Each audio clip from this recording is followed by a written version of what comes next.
Hey everyone, thank you for jumping back on another one of our videos. Today I'm giving you an update on the Tucson, Southern Arizona market, Green Valley, and Sahuarita. So I think you'll find a lot of value out of this video today. Today I'm here with Drew, works with JP Morgan in the Tucson area, and he's been helping clients over the last few years being able to invest into stocks, mutual funds, things like that. So he's going to be talking more about the broader market, and I will be talking more about the local real estate market. So I think you'll find a lot of value out of this video. Anything you want to say, Drew, before we get Uh, started? well, thank you so much for having me. I really appreciate you asking me to jump on this call. It's a pleasure to be here for sure. Yeah. Yeah. So I think a lot of my viewers will find a lot of value in this and what you have. I'm really happy that you are here joining me. So I'm going to try to share my screen. This is just looking at the MLS, so what's currently available. So last year at this point, this is just off the top of my head, there was about 160 homes on the market in Green Valley. That's not any neighborhood specifically, that's Green Valley. That includes Quail Creek, that includes all the communities with the Green Valley zip code. So today, when I'm looking at the active listings in Green Valley. Last year was 160. Right now, today, there's 339 homes on the market. So our inventory is rising. So when I'm telling sellers who are asking, should I wait? Should I not? I'm telling them to go ahead and list the property because our inventory levels historically, should be almost 400 homes. So we're not even to that level yet. So we'll see how this, where inventory goes, where interest rates go, and how that's going to affect the market here in the future. But inventory is rising, and that will definitely affect the amount of time that homes are sitting on. Now, if I look at the properties that are coming soon as well, that adds another, I think, 6 homes. Yep, 6 homes on the market with homes that you have a really, really good chance of getting. There's 348 homes in Green Valley last year. Like I said, 160. Our inventory is definitely rising. Now, another filter that we're going to put it through is properties with GVR, meaning they are in or can be a part of Green Valley Recreation, which is a big reason why people move here to Green Valley, why people are very attracted to this community is to be a part of those facilities. And there's 277 homes on the market. Last year, it was around 130, 140 of GVR properties that have GVR in the deed or can have it deeded in the property in the future. So that is definitely an increase. Now I'm going to show you what is happening in Sahuarita.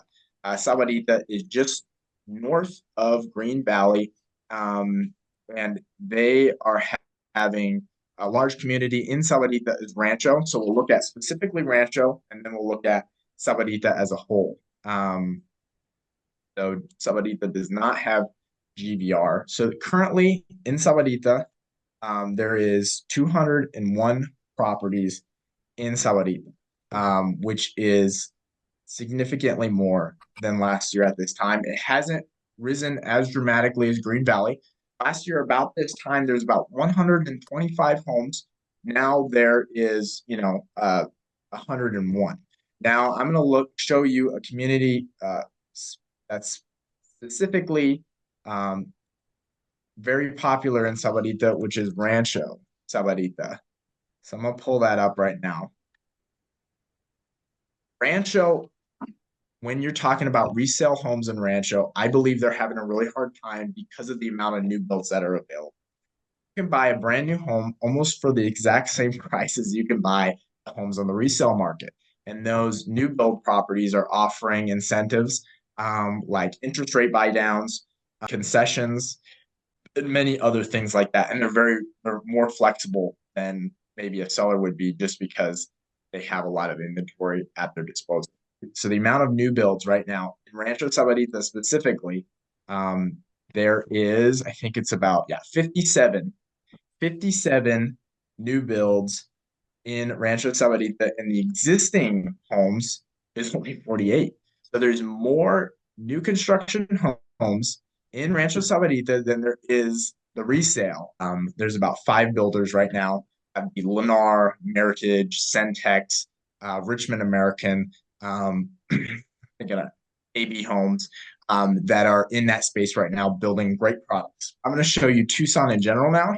Additionally, on your side of things, from Yeah, a huge difference from the different markets in terms of Sahuarita, Green Valley, and Tucson, or are they all pretty pacing it's one another? completely different, Drew. That's a great question. It's completely different. So Green Valley is 90% 55 plus, meaning most of the people who choose to live in Green Valley are retirees looking for a retirement home. And out of that 90%, being 55 plus, about 25% of those are snowbirds. So they're not even there necessarily for more than 3 months or 6 months out of the year. And so it's people's second home, not necessarily their first. So they, they're wanting those properties for a place to crash in the winter months. So, and then 60% of the sales right now in Green Valley are cash. Anyways, getting back to the markets, Southern Arizona has been having some kind of fluctuations as, again, interest rates are rising, inventory rising, and again, a lot of uncertainty with the political atmosphere as well. Can you see my screen right now, Drew? Can you see Yep. MLS of Southern Arizona? But like I said earlier, inventory is rising. But from what we see on this sheet, we also see that the prices are also going up currently. And we'll see the same. Can you see my mouse Hmm. on here? Hmm. Hmm. Yeah. So we kind of see the same trend, especially in Green Valley. So our highest sales or highest closing volume is always in April and in June because the snowbirds are here January, February, March. They find a house they like, and then they put it under contract and it closes in April and June. That's typically what we see from the Green Valley marketplace. Southern Arizona is different. People are more so shopping in the spring, summer months, but it always dies out in December, showing that prices are still going up in the last 3 years. They've been, it hasn't been that dramatic 20% rise that we saw in 2022, 2021, going into 2022, where everything was just, I can come to a listing appointment and say, what do you want? Okay, that sounds good. Sign right here. It's not, we're not seeing that.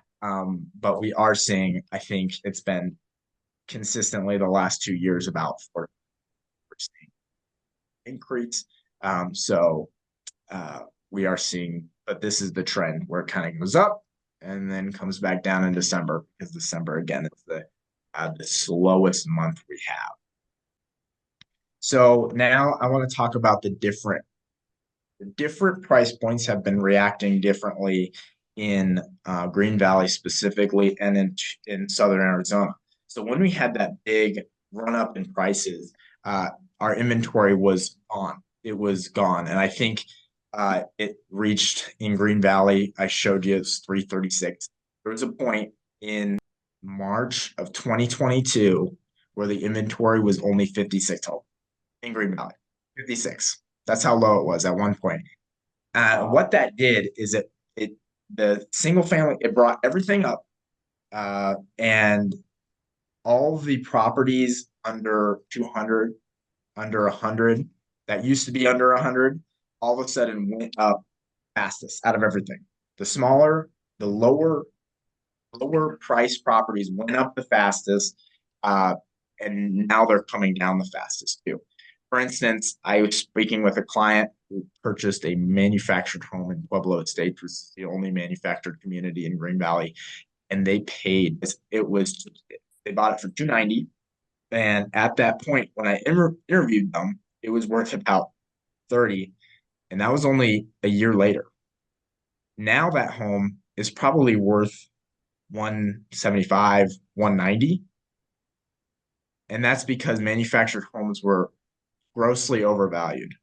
Now they're back into the price of reason, but that was because the run up and our inventory was so low that the buyers didn't necessarily see the value, didn't care about the value proposition, but more so what they could get into.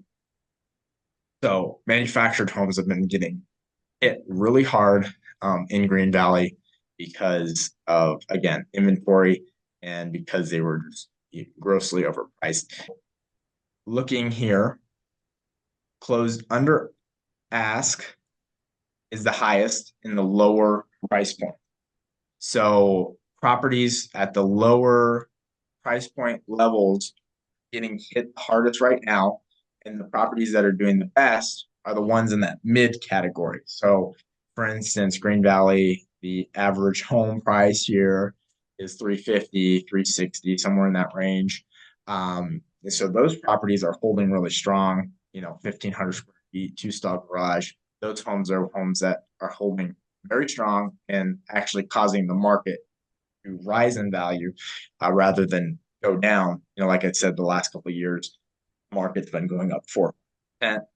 And that's because of that mid-range, not the lower priced properties. Lower priced properties are actually going down, like manufactured homes, condos, small townhomes, and the properties that are like with bad locations, right on I-19 or something like that. Those homes are getting hit really hard right now, and our inventory is pulling them to the bottom quickly. So that's what this chart is showing, that our strongest kind of area is in this middle range where a lot of buyers are actually at, and a lot of buyers are families, especially families are looking for a starter home that's nice. It's got a two-stall garage. They don't want a carport. So Drew, you can take it over from here. I just stopped sharing and you got it. Perfect. Sweet. Yeah. My overarching, I try to keep things because I could go on and on and on and on, probably for an hour or two, just about the different metrics that are happening on. So I'm going to focus and hyper focus on one thing specifically, and that is interest rates. Okay. We kind of got a clue into what Jerome Powell is thinking for interest rates from now until the end of the year. I think a lot of it has to do with the fact that elections are coming. You oftentimes see a lot of shaking of the boat, and people have this perception that when election comes, there's going to be a large shift, depending upon what candidate or what party that candidate goes. And so, generally speaking, when you're looking at a market specifically, the markets do best when they are bipartisan. So there is some form of Republican leadership as well as some form of Democratic leadership as well. Usually one is in the executive branch, so presidency, and then the Senate is led by the opposing party. That's when most positive and most growth happens. However, we have seen growth for the long term since Bush. Bush was the last time that we saw a not large growth, but that was solely due to the fact that we had, he started his presidency during the dot-com bubble. And then, we fell into the Great Recession. So he just got really unlucky with a lot of unfortunate events that played out during his presidency. However, when I do want to look at the overarching view of what rates are doing. So I think the election year, the uncertainty that's associated with that, and then also Jerome Powell being a very analytical guy in general, rates are probably going to stay pretty stagnant. If we do see any rate cut, it'll probably be one, and I assume it will be a cut, not a hike. But it will be one, probably anywhere in the range of 0.25 to 0.35. So 25 to 35 basis points is what I will see in the downward direction. Going down. Okay. Going down. Yeah. If we see any movement throughout the rest of the year, he's a very is that just a feeling, or is that do you have some is that that's based on what Jerome has been saying? Yeah, right? So it's based on Jerome Powell, and then he's very into metrics. He makes a lot of his decisions based on calculations. And a lot of those calculations have to do with GDP, unemployment, those sort of baseline metrics, right? And so with the unemployment number, for example, those numbers came out earlier this week. And for timestamp sake, today is the 7th. So they came out, actually, I think they came out the end of last week. And so, but unemployment was actually a little bit higher than we thought. So I think, when you start to see unemployment going up, you start to see inflation still kind of being a little bit on that. There's not super high inflation, but we are still seeing sort of a little bit more of expensive goods. Uh, we that is sort of the idea that we should be shifting into an expansive market. And when that happens, usually we see pullbacks in rates. That way, it's easier to lend money. People are incentivized to spend more rather than save more. Because when you look at just the general understanding of the market, when interest rates are high, people don't want to buy a lot of things because they don't want to loan on that money, and they are earning higher interest rates in other places, so they're in a saving type mode. Opposed to when interest rates are low, people are incentivized to spend more because they're not earning as much on their money. And so I think as interest rates start to pull back, we want to expand the market, cause more spending, because with more spending, inflation goes down, Yeah. or as well as we see a lot more employment in that sense. So generally speaking, I think rates are going to stay pretty stagnant. And if we do see any movement, I would guess in the downward direction based upon what Jerome Powell has been saying. Yeah. Yeah. Cool. For people who are kind of waiting for a certain political official to get elected, do you think that's going to affect where the rates go? I don't think so. I don't think so, to be honest with you. I think that Jerome is looking at it from a no matter what happens. We have a lot of other Yeah. things going on in our mind in terms of geopolitics. Across the world, you've got the Yeah. wars that are going on. We've got unemployment that's ticking up slowly. Like, I think we have more of a cluster in terms of other issues opposed to the actual presidency and who sits there, that I think Yeah. the aftermath of what happened may inflict some sort of a pain depending upon who we get, or inflict Yeah. greatness depending upon who we get. However, and how the market feels. However, I don't think that will happen this year. I think we will see those effects play out next year. And Okay. yeah, we'll be kind of waiting to see what happens. Okay. Awesome. Sweet. Awesome. Well, thank you so much for your time. I really appreciate it. Or thanks for allowing me to be on this call. I really appreciate it. Yeah.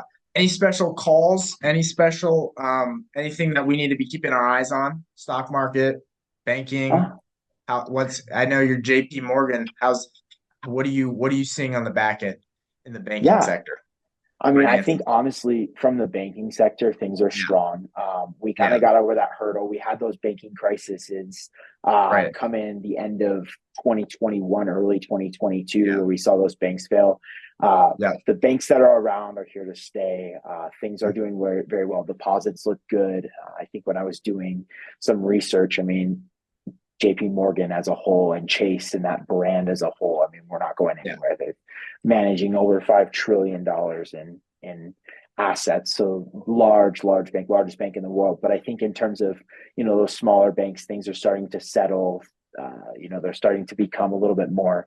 I think we went from a high deposit, lots of high spending sort Yeah. of atmosphere to very quickly shifting to things got more expensive, so we're saving more. And I Yeah. think that transition period is over. And so I think we lost some stragglers in the wind when that shift happened. But I think now it's pretty safe to say that people have become accustomed to what the economy looks like right now.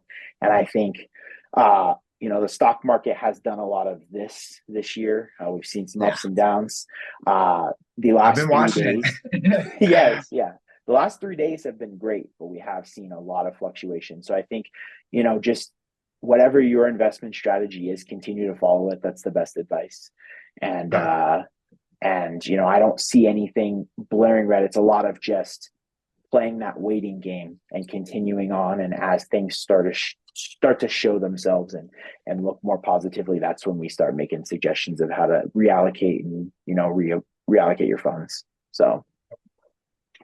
Awesome. Well, thank you so much, Drew. I'm going to leave your information down in the link below. So you can find Drew's information below if you're interested in getting a hold of him for any financial advice or any tips and tricks on investing and setting up your own account or investment vehicle so you can start putting away money for the future.